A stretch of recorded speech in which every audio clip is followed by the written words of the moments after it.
Okay. Okay, welcome everyone to our virtual reading celebrating the release of Fates. This reading is presented to you by Etruscan Press. We are a small indie press headquartered at Wilkes University and Youngstown University. However, most of the Etruscan Press team work remotely from locations in Georgia, Illinois, New York, Ohio, Pennsylvania, and Tennessee, where I'm joining you from tonight. Our mission is to publish books that are timely and timeless. Contesting assumptions about the isolation and relevance of literature, we seek to nurture a colloquy of voices, writers and readers engaged in enlivening the discourse between individuals and across communities. Tonight, we are celebrating our Fates authors with this reading, Anne Pedone, Katherine Soniat, and D.M. Spitzer. Fates is Etruscan's fourth Tribus, which is a book of 3 poetry collections, which is why we have these 3 very talented poets with us tonight. Georgi Voros says of Fates, each work shatters the vessel of a classical story and rearranges its shards into forms suited to our age. Tonight, Anne Pedone will read from the Medea notebooks, Katherine Soniat will read from Starfish Wash-Up, and D.M. Spitzer will read from Overflow of an Unknown Self, A Song of Songs. H.L. Hicks says of these 3 collections, each tenders its own wisdom, each ventures its own way, each savors its own wanting, yet the 3 harmonize. So without further ado, let's start the reading with our first poet, Anne Pedone. Anne is the author of the Medea Notebooks, which was released this spring by Etruscan Press, and The Italian Professor's Wife, which was released in 2022 by Press 53, as well as numerous chapbooks. Her work has recently appeared in the American Journal of Poetry, Chicago Quarterly Review, To Tiver, The Dialogist, Barrow Street, and New York Quarterly. She has been nominated for Best of the Net and has appeared as Best American Poetry's Pick of the Week. Anne graduated from Bard College and has a master's degree in Chinese language and literature from Berkeley. So welcome, Anne. Hi, thank you. First, I want to thank the press for organizing this tonight. I know it's not easy to get everybody together. And secondly, I just wanted to say thank you to Katherine and David. When we were thrown together 2 years ago, I very much felt like the dorky baby sister in the group. I really impressed with them and was afraid that I wasn't going to stack up, but they've been nothing but incredibly nice and sweet and encouraging and supportive. And even though we've never actually met in person, but I feel like I've gotten to know them a little bit, and it's been a great experience, and I really appreciate how wonderful they've been. So this is my contribution to the volume is a project that I wrote during the summer of 2020. And it really just became a way of thinking about the character of Medea, the Euripides play. And so I ended up creating 3 Medea narratives, each of which runs parallel. The first is my retelling, kind of reimagining of the Euripides play. The second is the story of the writer of the book and her husband, Jason. And those pieces are told through a series of text message conversations. And then the third Medea is Maria Callas. Towards the end of her life, when she was involved with Aristotle Onassis and starring as Medea in Pasolini's film version of the play.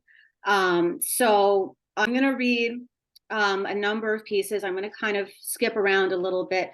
And as I said, the text messages, it might be a little awkward at first. You just have to kind of imagine what it would look like on the page, because text messages are, they're a little bit different. Anyway, so I'll go ahead and begin. La Divina. Maria Callas was born on December 2nd, 1923, and was christened 3 years later at the Archdiocesan Cathedral of the Holy Trinity in Manhattan. Her mother had wanted a son. It is said that after Maria was born, her mother refused to look at her for a week. What happens to a woman, Maria would often wonder, who is nothing but a wound between her legs? Naxos. No one told me the rules for this. One step and he's in a hotel room, words mouthed underwater, the taste of her thick on his tongue. I won't talk to you of beauty. She knows he has a wife. iMessage, July 22nd, 2014, 9:44 a.m. The writer and her husband. Husband, you home? Writer, what time did you get back last night? Around 11, I was out with Tom. I told you about him. He was a year ahead of me at Stanford. He's at Kleiner Perkins now, making a shitload of money. You didn't come to bed. The party starts at 7:30. Are you going to meet us there? You know, I don't think I'm going to make it. Turns out I have a business dinner. It'll probably go late. Are you sure? The kids are going to be disappointed, and my parents are coming down from Sacramento.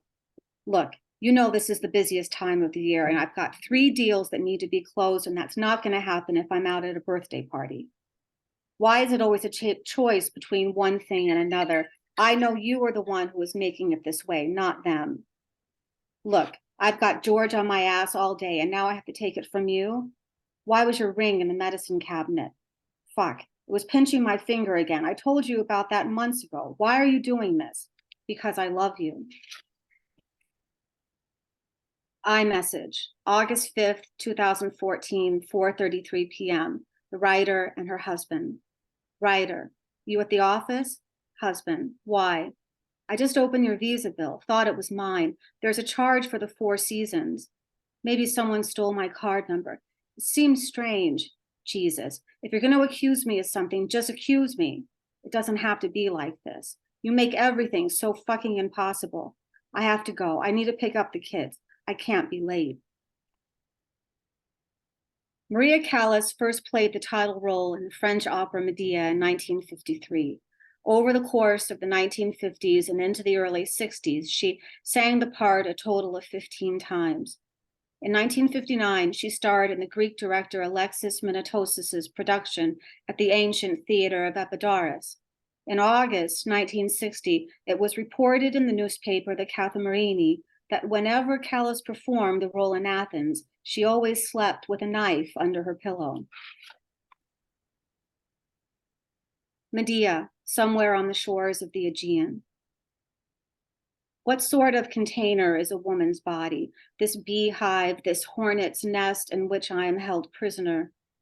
Men leave their homes, ripen for battle and glory, roam free to civilize the world, vanquishing monsters such as I. And yet we women live bound by the veil, expected at marriage to be an uncut field, to live with our husbands as one flesh, our own desires dissolved in a mist of duty, motherhood, and sacrifice. On this rocky shore, I vow to make for myself a new heart, one of mud and salt and blood, a cauldron of broken promises and pale Greek lips. iMessage, August 3rd, 2014, 1:56 a.m. The writer and her husband. Writer, you're fucking someone. Husband, you have to put it that way? Who is she? No one. She's a vet. Her husband killed himself last summer. She needs me. She's like a project. You know how I love a project. How old is this project? Does it matter? Of course it matters. My lawyer is going to call you tomorrow. You can ask him. Scorpios. In 1957, Maria Callas met Aristotle Onassis at a masked ball in Venice. A few weeks later, Onassis invited Callas and her husband, Giovanni Menenghini, to spend 3 weeks with him and his wife sailing the coast of Greece and Turkey on his yacht, the Christina. A month after she returned to New York, while having lunch with a friend at the plaza, Callas remarked, "When I was with him, that man, it was the first time in my life I ever felt like a woman." iMessage, August 4th, 2014, 4:21 p.m. The writer and Eleanor. Writer, you're not going to believe this. Eleanor, what? It's Jason. He's moved out. What? He's been fucking someone. Are you shitting me? And here's the best part. What? She's 25. Not possible. All this time, it was right in front of my face. What are you going to do? I don't know. I need to find a way to pull these knives out of my eyes first. Atherton. We live in a strange Hegira, where desire is the only currency, where nothing that is ours ever seems spent. And we are ourselves nothing more than Bacchae among electric lights. 3. I cannot get over the sight of her moving toward him on her belly, the sway of her gold or silver. It was so dark in the room I couldn't tell. I watched as she looked at herself while she fucked him, legs straddling her hips, her tongue long and dark, noiseless, everything about her clearly an animal. She saw me in the doorway, looked at me, and leaned down over his chest so I could watch as he sucked her breast, so I would know he was in absolute submission to her. I can see why you think he betrayed me. What man would not want to leave his wife for a woman with 100 mouths? Tragicos. In the summer of 1958, Onassis, then married to Athena Lavanos, began an affair with Maria Callas. While the two would each be divorced within a year, they never married. Callas never mentioned, because she did not know at the time, the word betrayal.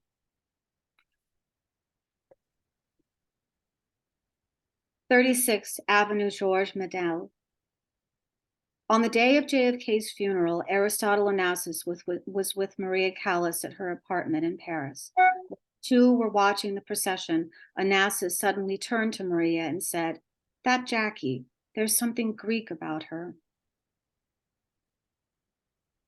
iMessage, September 21st, 2014, 11:33 a.m. The writer and her lover. Lover, hi. Writer, hey there. You're working? Yeah, on the Medea thing. Good. You know, in Greece, all of our plays always had this thing called a choros. I don't know how you say this in English, but I was thinking that all these text messages you're incorporating are sort of the same thing. Exactly. It's called a chorus. You're sure you're a doctor and not an English major? Well, my head might be a doctor, but this thing down here in my pants is definitely an English major, and it's dying for you to take it out and suck it. Medea's Decision, Part 1. I am not Ophelia, nor was I meant to be. I will not swim in a watery grave. I will force him to see their blood, to feel it seep into his flesh until his eyes have turned red. Maybe I was born on the wrong side of Zeus's shore. Maybe my belly, now emptied of its milk, leaves me with no other choice. I will gather the pieces of my night and cover my eyes against the sun. And after my deed is done, I will watch him fall to his knees. But to whom will he pray for release from this curse?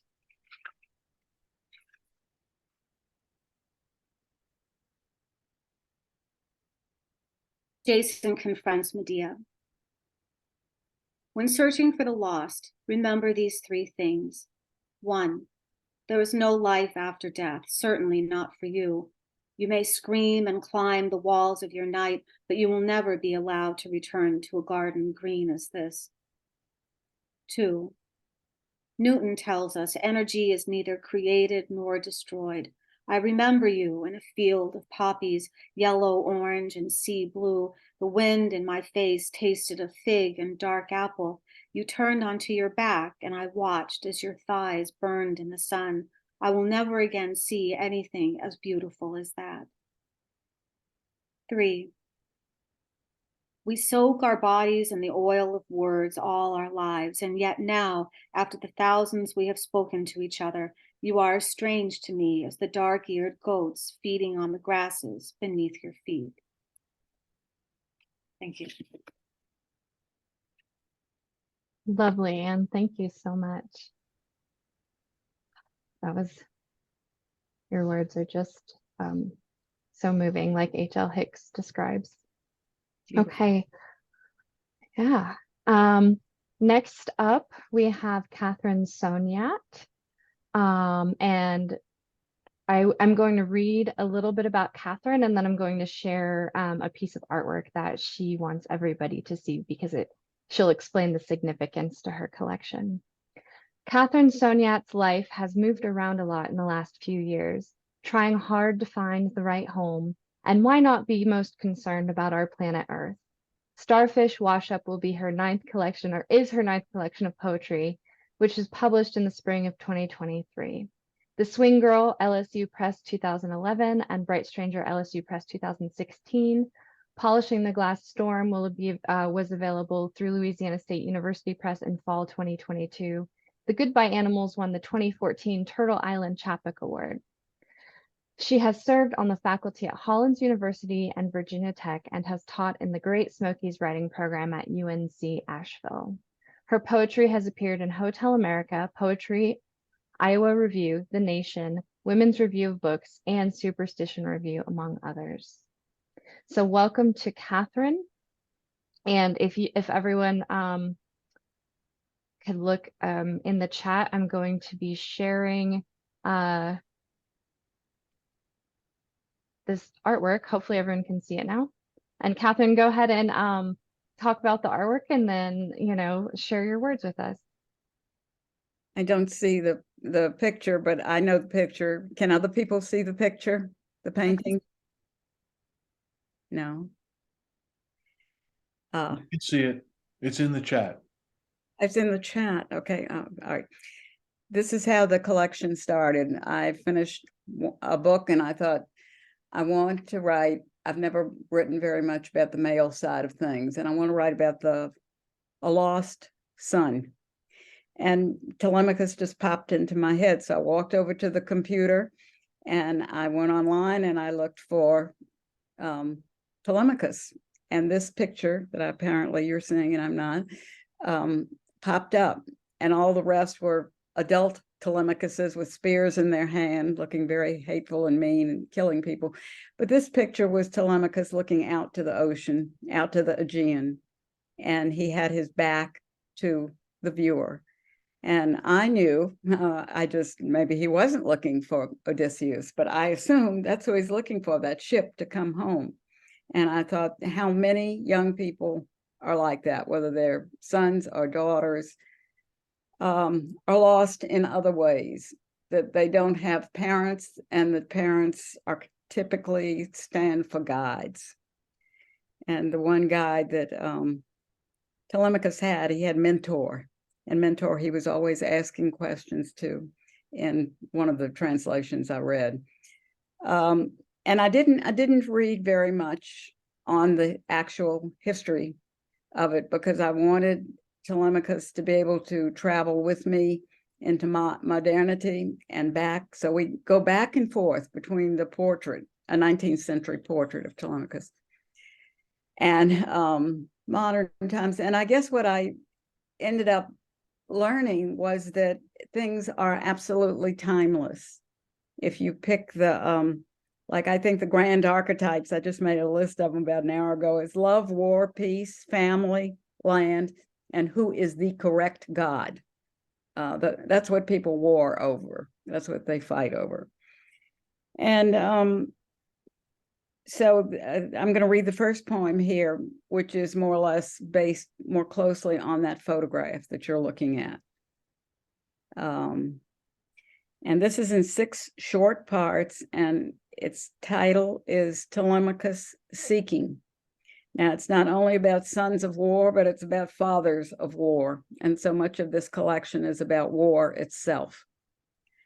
1. At war, the present tense of our world, bodies marched off on 2 legs at a time. Swine, lambs, heifers, and lovers rolled up as one and fed as slaughter. Leave at once, your greedy scoundrels, wail of those long ago deleted and murdered near the Aegean. 2. Telemachus kneels on the shore. The gray waves are breaking. He scans the horizon for father. If not by the sea spread before him, he's baffled by the hypnosis of looking. Home changed to a vaulted museum of men baying for mother. 3. Calm, then wild, the sea confounds us. Where but the shoreline can a ghost and his son be familiar? The constancy of lost Odysseus. He and Telemachus, as if they were roped together in the foam. They share the ocean keeper's eyes. 4. Supplicant at the missing father's feet. Sons beg for our guardian, not departure, but it's a child's guess as who actually crosses the threshold. Either way, the door fills, then empties.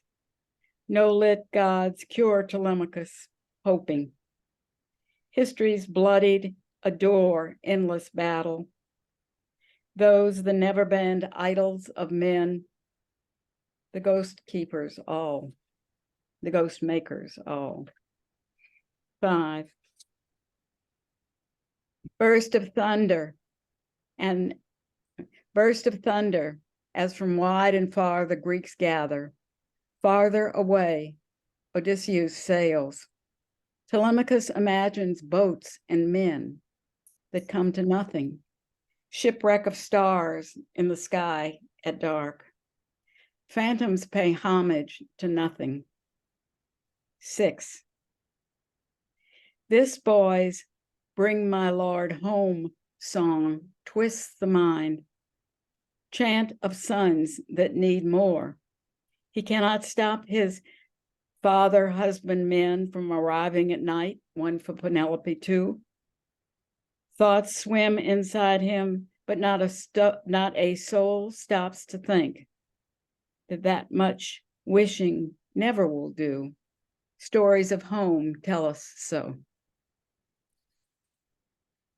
So that's the first poem in the manuscript. And as I think I said, I didn't read that much around this. I'll just let the poems come. And they came, and they told their own story, which was fairly astounding to me. I love the magic of it. All right, this next one is, I take Telemachus into modern times. This is called Telemachus Ponders the Bottomlands. And I found that I could get Telemachus to speak of race and religion and things like that. And to me, it did not seem forced, so I will let you be the judge here. Telemachus ponders the bottomland, and this is in his voice. How might I return to the land named after brightness, the home where lit mice once ran the fields and thrived on barley? And who thought up lines this sharply pointed? Drink only from that fountain. Leave the color of your skin at the door. Broken animal ribs served at cliffside. Bottomland pox on those who love the wrong gender. Don't those phrases, no matter how dated, sound like the way we humans think? How a swift jolt of war makes us as wicked as any, even those who wished they had done what others did, and they kept on wishing for an awful long time. So what I'm trying to move there is circumstances. It's interesting to see where the book moved. It would move what the things that were constant. One of them was circumstances, the circumstances of lost children and circumstances that lived as archetypes centuries later.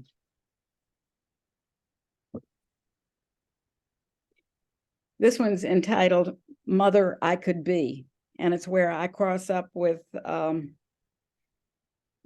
mothers across time, and I had connections here with my own family, my son, and I ended up feeling like I could be Telemachus's mother. So, and the 8 ball is mentioned here that you turn and the water, the figures come up. Mother I could be. The truth of fools, and of toys too, should be wise. Flashes of no-nonsense slurs about the future embedded with likelihoods and possibilities. I shook that childish 8 ball hard too, thumped it so it would make sense. Tell me one true story. I thought about that a lot and worried. Predicaments were dire, much squandered back then as now. Time now to check over your shoulder, little beach boy. You, my mythic son of a great Greek he-man god, islander, sailor, and outlier. As I said, look at your back on the beach. It is me.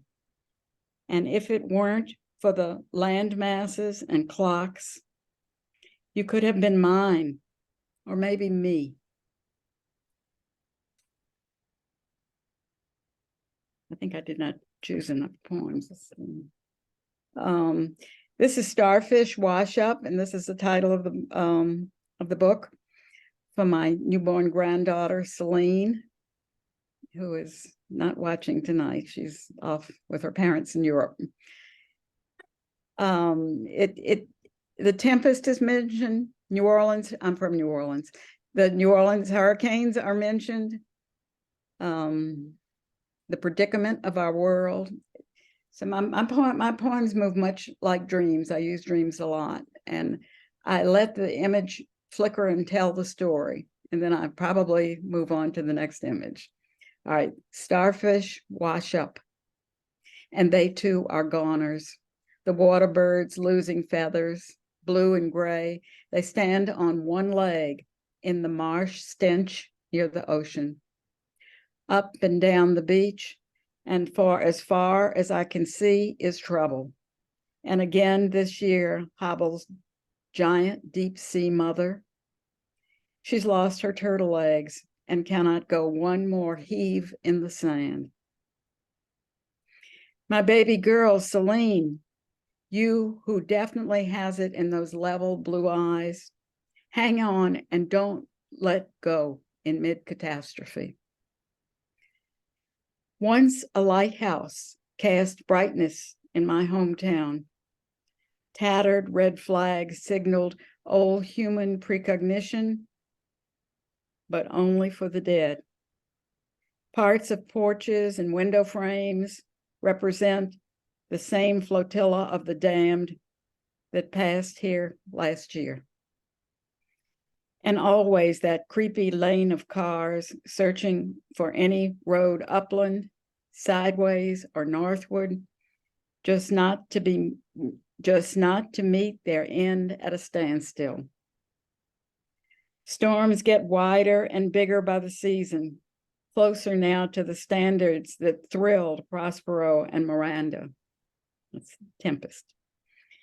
Infant child, I cover your small face with my fingers so you'll remember best my hands that swaddled you in muslin, the toughest, strongest of cottons.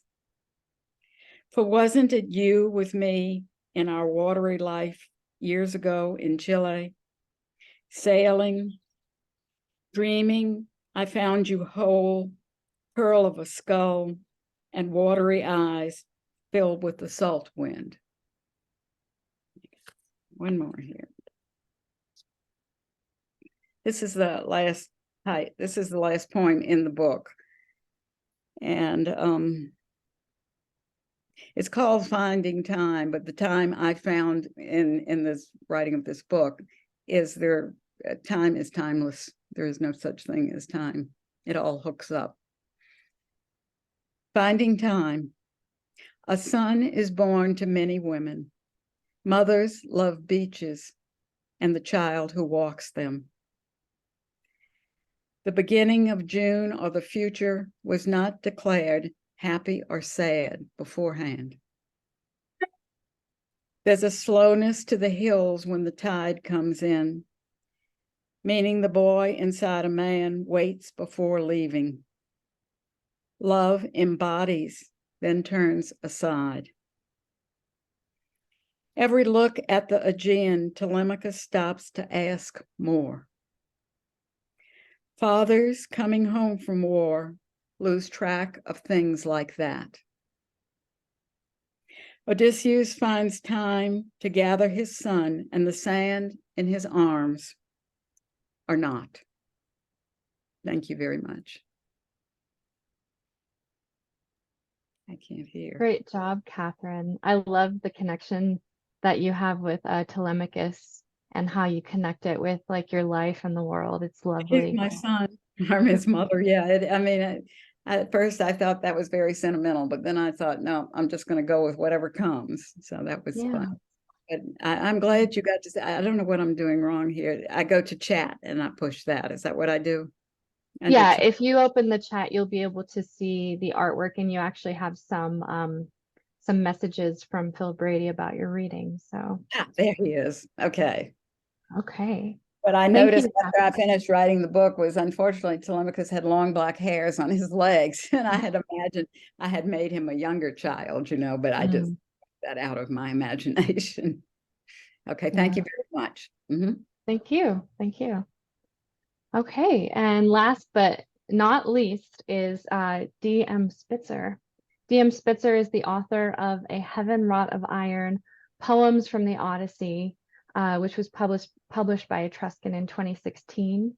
Abyss of Departures, an image text collaboration with digital artist Sarah Shiva Spitzer from Hawaii Review 2020, and editor of 3 academic anthologies, Studies in Ancient Greek Philosophy in honor of Professor Anthony Prius, Routledge 2023, Philosophy's Treason, Studies in Philosophy and Translation from Vernon Press in 2020, and with Paulo Oliveira, Transfiction and Bordering Approaches to Theorizing Translation, Essays in Dialogue with the Work of Rosemary Arrojo, Routledge 2022-23.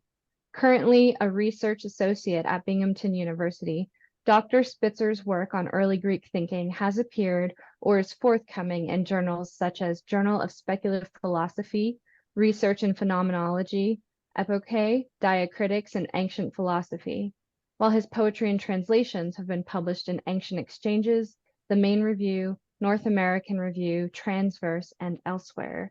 So please welcome Dr. Spitzer.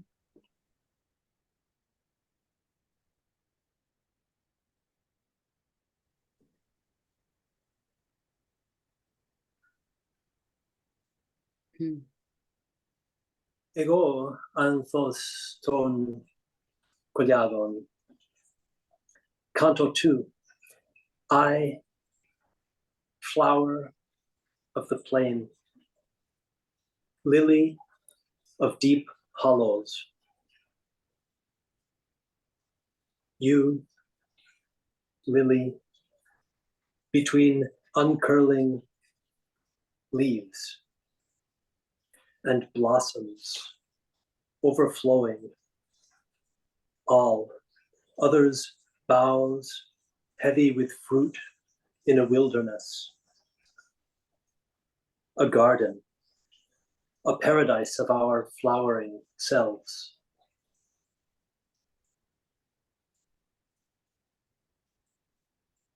Deep the shadows, longing for you, I stretch out on the cool floor, full of the fruit of your mouth. On lips, tongues my throat full of your sweetness. Mouths, raise a call.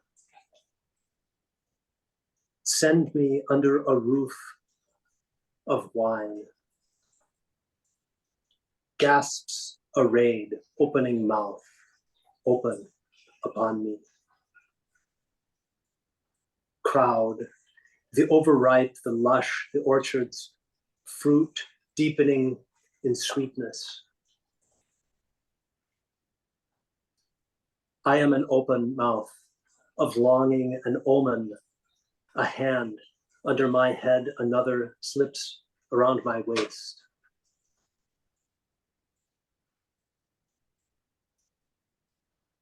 daughters of the holy city, away. I scribe the boundary line through powers and forces of the dust-filled wilderness. Awake, awake, out of selves, mouths agape at our desire. Stay far, far, a voice, out of my own voice, a lost brother in the eye of wonder,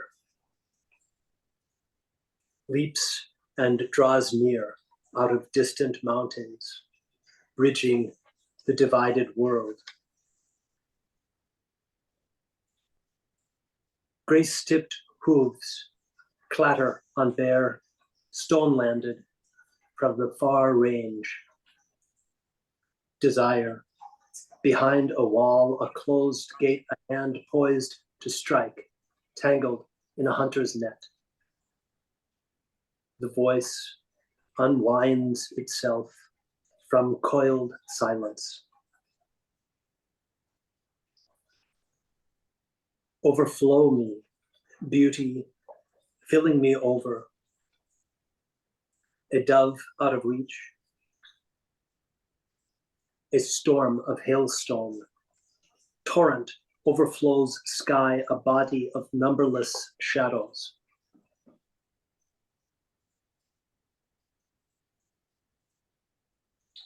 Earth flowers a new beginning, time for severing blossom from stalk, closes as a tomb, full.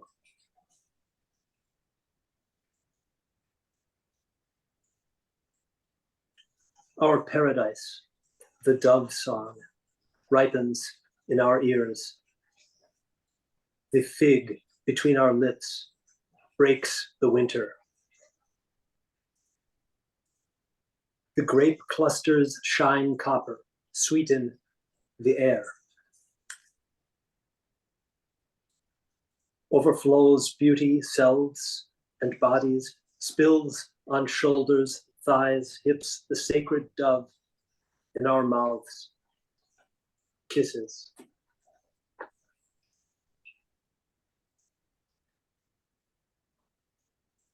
The sacred dove sheltered among the stones of the garden wall. Gaze from, song from your eyes, your mouth. All time is pleasure, is a pair of sleek foxes, vanished, made rich with fruit. Clusters blaze copper throughout the vineyard, where they roam and feast without end. Tend the poem and its legend along banks of lilies until day exhales. Shadows fill themselves with the light's closing body, set themselves in motion towards night.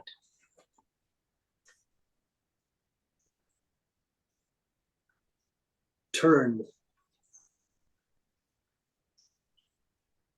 Grace-tipped hooves clatter on bare, stone landed from the far range. The mountains lift, ravines to the wealth of night, and sink themselves to hollows. Thank you very much for organizing this reading. That was Canto 2 from Overflow of an Unknown Self.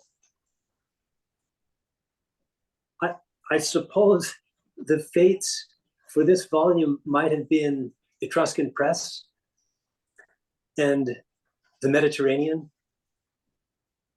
and the English language. And I'm grateful that that the three of us were drawn and woven together through and by those fates. Thanks, Katherine and Anne. Thank you. Canto 4. Idu e kale, pe presionmu. Idu e kale.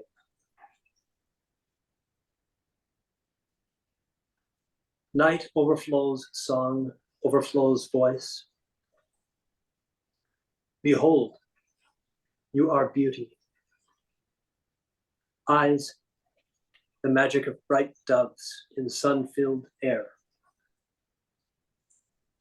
A tapestry of songs from before the waters withdrew from the earth's back.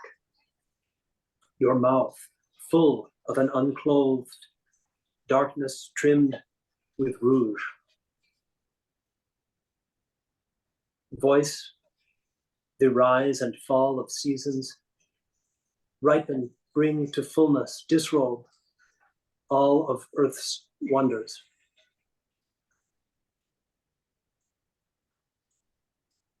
Silence is the face of God. Quiet as stone, ripe, full of secrets. As the jeweled seeds overflow the pomegranate. The Tower of David encircled by fire, 10,000 stone gates and spears of bronze. A bare neck towers into night.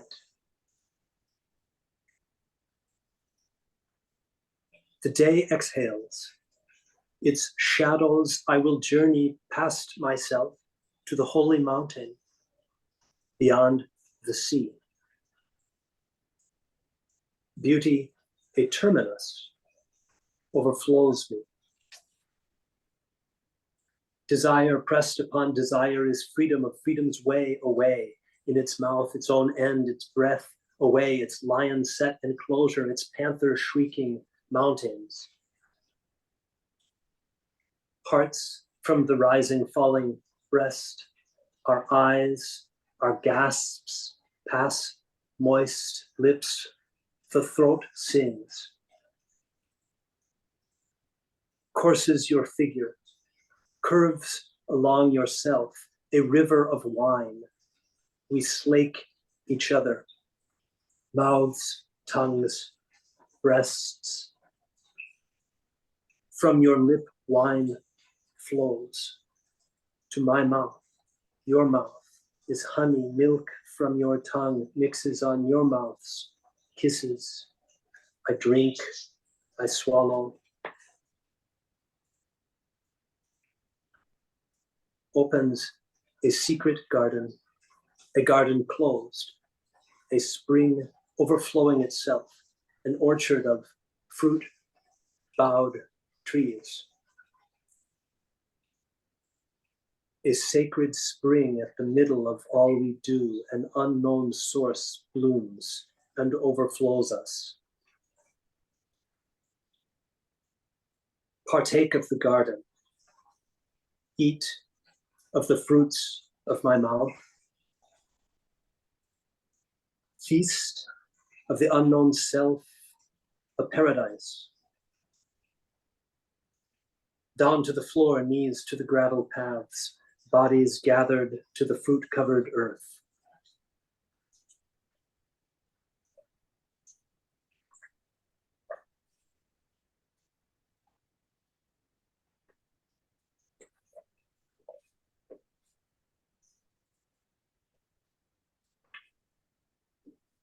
If those three I mentioned a moment ago were some of the fates involved in developing this volume,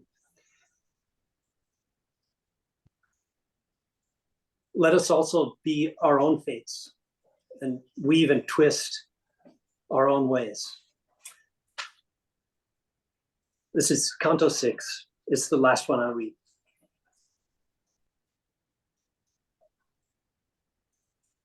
Lost brother, in a wilderness of beginnings, a gaze turned away. Seek together the expired. Love, a downgoing into gardens of the underworld. Phantoms gust the dark valley, gather lilies on its endless slope. I, a downgoing. Beauty overflows. The way things seem breaches the riverbank. Of self as the holy city declines within its own seasons.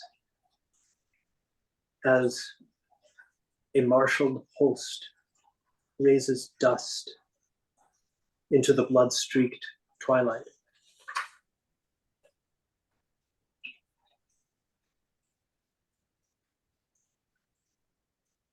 Love is terror, an imminent assault on all you feel. Turn your eyes, look away, eyes as doves, startled into flight.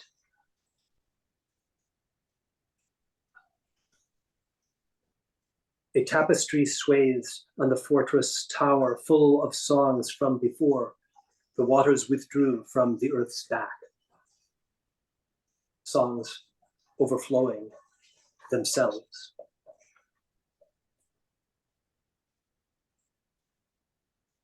Your mouth full of unclothed radiance, trimmed with sunrise, the rise and fall of seasons ripening and bringing to fullness. Silent as the voices of God, riven in stone, a quiet face full of secrets, as the mystic pomegranate shimmering with seeds. In the desert of numberless faces, each a grain of sand. Your face, a dove of God, casting shadows over the whole landscape. Gazes and blessings overflow untold mouths, speechless in their wonders, their uncertainties. What is this love? A dawn splicing earth and sky. A crescent moon drawn on a shoulder, bare in moonlight. A sun proclaiming the way of all desire. An armored host gleaming like the stars, banners raised and striking awe. See Genesis, a storm inside the walnut grove. See blossoms strung on vines and tendrils, reach and reach for the light. The rivers blossoming in flood. Breasts risen in exaltation, in the noise of delight, of wonder, on banks of self and self chariots on the horizon thunder down to oblivion. Thanks very much, and how nice that my rotary phone rang as I was reading that. That's part of our recording. Thank you very much, Amanda, for organizing this. Thank Amanda. you. Yes. That was so lovely. I love the way that your words are so sensual, but also the way that you use space in the poems. Even the space on the page has this sensuality to it that is just so lovely. So thank you. Thank you to our three authors of Fates for this reading tonight. We still have a few minutes. So I wanted to see if anyone in the audience has any questions for Anne, Katherine, or David.